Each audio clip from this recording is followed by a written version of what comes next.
Britishers को 1857 के विद्रोह की भयानकता याद थी। उन्हें लग रहा था कि इस प्रकार का विद्रोह कहीं रिपीट न हो। भारतीयों में ब्रिटिश सत्ता के अगेंस्ट असंतोष था। इसी से बचने के लिए ब्रिटिशर्स भारतीय राष्ट्रवादियों के साथ मिलकर एक ऐसा पॉलिटिकल मंच तैयार किया जो ऐसे असंतोष को दबाने का काम करे। अगर ब्रिटिश सत्ता के अगेंस्ट किसी प्रकार का रिवोल्ट होता है तो यह मंच ब्रिटिश सत्ता को बचाने का काम करेगा।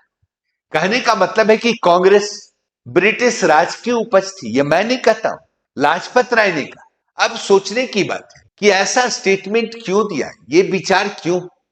सिर्फ एकमात्र रीजन है ह्यूम की भूमिका। उसकी भूमिका के कारण इस विचारधारा का क्या हुआ, डेवलपमेंट हुआ।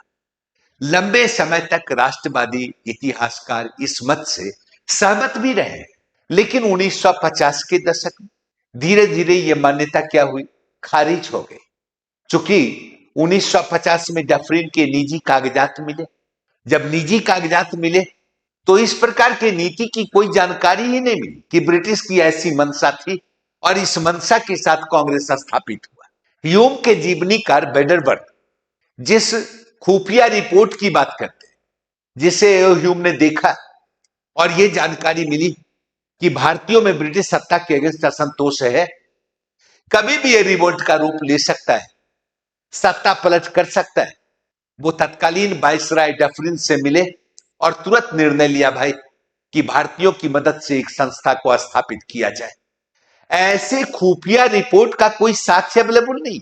और सबसे बड़ी बात तो ये कि अगर कांग्रेस की स्थापना में ब्रिटिशर्स की भूमिका थी तो फिर डफरिन 1888 में ब्रिटिश अधिकारियों पर पाबंदी लगाते कि वो कांग्रेस के सेशन में शामिल ना हो।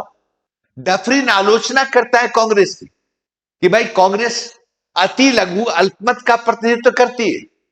इसका मतलब है इस मत में कोई दम नहीं है।